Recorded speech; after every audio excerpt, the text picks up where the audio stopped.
नमस्कार जय जगन्नाथ। तो आज मो कवितार शीर्षक हो ओडिशा।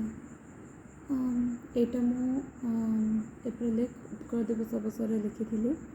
तो एथिरे मु ओडिशार माने ओडिशार पड़ोशी राज्य गुड़िक विषय वर्णना करुँचे। पुणी आम ओडिशार कौन कौन अच्छे से गुड़ाक विषय वर्णना करुँचे।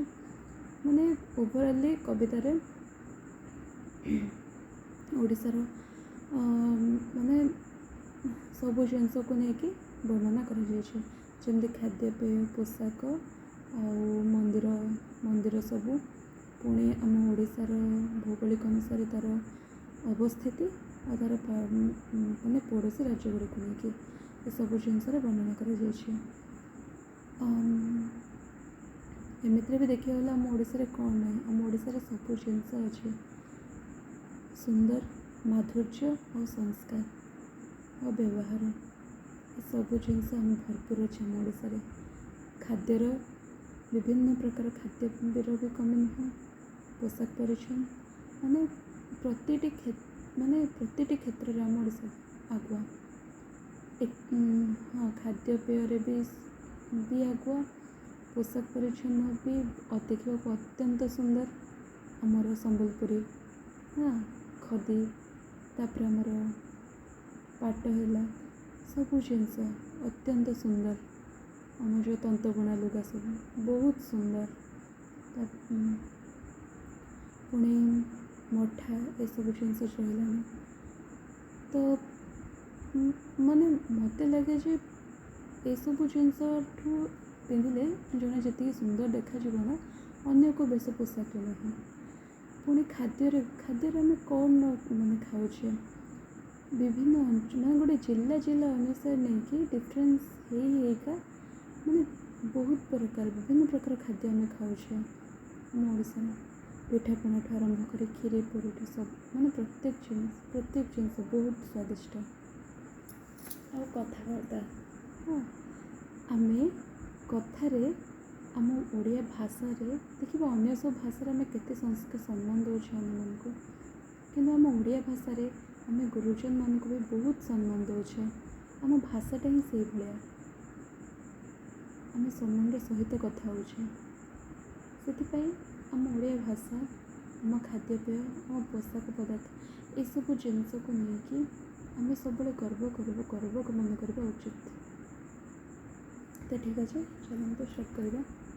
ओडिशा आम ओडिशा उड्र उत्कल कलिंग नाम परिचित से हो देश विदेश सौंदर्य ताहार कि रूपे वर्णिबी अखंड भूखंडे अंका तार छवि बंगोपसागर पूर्वे अवस्थित गोपालपुर पारादीप बंदर वाणिज्य सकाशे उद्दिष्ट पश्चिम छत्तीसगढ़ दक्षिण आंध्र प्रदेश उत्तर पश्चिमबंग एवं झारखंड अटंती ओडिशार पड़ोशी राज्य विशिष्ट मंदिर चित्र देहता चित्रित रथ जातरा जे विश्व प्रसिद्ध कालिया अटंती ओडिया जातिर मौड़मणि देवता विहीन देवालय अटई राजराणी कला पथर खोदित होइथिबा लेखाचित्र समूह सूचाई दिए खारवेल जजाति केशर आउ चोड़गंग देवंक ऐतिह्य 12 मासरे एठी पालित हुए 13 परब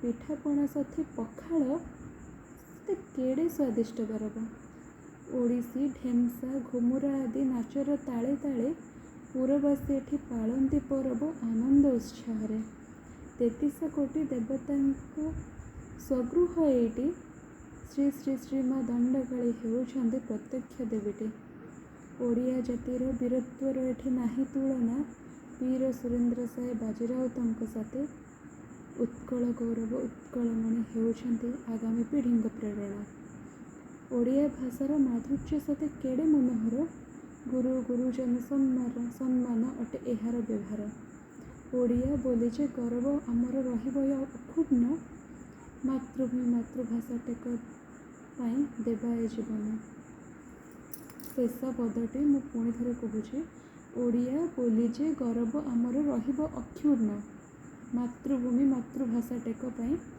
देवा ए जीवन कौन सतरे आम से ସଂଘର୍ଷ କରିପାରିବା ଆମ ମାତୃଭାଷା ଆଉ ଆମ ମାତୃଭୂମିକୁ ସବୁବେଳେ ଉଚ୍ଚ ରଖିବା ପାଇଁ। ଏବେକାର ଯୁବପିଢ଼ି ସଜାଗ ଓ ନିଜର ଶୋଇଥିବା ଯେଉଁ ବିଶ୍ରାମର ସେ ଯେଉଁ ଗନ୍ତାଘର ମାନେ ଯେଉଁ ନିଜ ବିଚାର ଭିତରେ ଚାପି ହେଉଛୁ ନା, ସେଠୁ ଆଗକୁ ବଢ଼, ନିଜ ମାତୃଭୂମି ଆଉ ନିଜ ମାତୃଭାଷାକୁ ସବୁବେଳେ ଉଚ୍ଚ ରଖିବା ପାଇଁ ଚେଷ୍ଟିତ ରୁହ।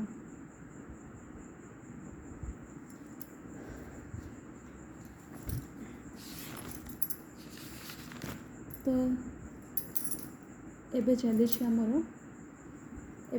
ଆମର ଓଡ଼ିଆ ପକ୍ଷ।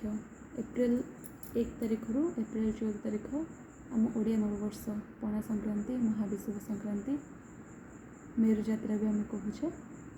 ତ ସେତିଦିନ ଧରି ଆମର ରହିଛି ଓଡ଼ିଆ ପକ୍ଷ ଦିବସ ଆମେ ପାଳନ କରୁଛେ। କ'ଣ ପାଇଁ ପାଳନ କରୁଛେ? ଆମ ଓଡ଼ିଆ ଭାଷା, ସଂସ୍କୃତି ଆଉ ପରମ୍ପରାକୁ ମନେ ପକାଇକି, ମାନେ ସେଇଗୁଟାକୁ ଆମର ବଜାୟ ରଖିବା ପାଇଁ। କାହିଁକିନା ସେଗୁଡ଼ାକ ଧୀରେ ଧୀରେ ଲୋପ ପାଇ ଆସିଲାଣି ନା, ଆଉ ସେଥିରେ ଆମେ ଓଡ଼ିଆ ମାନେ ହିଁ ଦାୟୀ, ନୁହଁ କି? ତ ମନର ଯେଉଁ ଗୋଟେ ଭ୍ରାନ୍ତ ଧାରଣା ଅଛି ତାକୁ ବାହାର କରନ୍ତୁ ଏବଂ ଓଡ଼ିଆ ଭାଷା, ସଂସ୍କୃତି, ପରମ୍ପରାକୁ ବଜାୟ ରଖିବା ପାଇଁ ଓଡ଼ିଆ ପକ୍ଷ ଦିବସଟିକୁ ମନ ଖୁସିର ସହିତ ଆଉ ସ୍ୱଇଚ୍ଛାରେ, ମାନେ ସ୍ୱହୃଦୟରୁ ସମାଜସେବୀ ହୋଇ ସେବା କରନ୍ତୁ ଆଉ ସମସ୍ତଙ୍କୁ ସାହାଯ୍ୟ ସହଯୋଗ କରନ୍ତୁ। ନିଜର ମାତୃଭାଷାର ଟେକ ରଖନ୍ତୁ।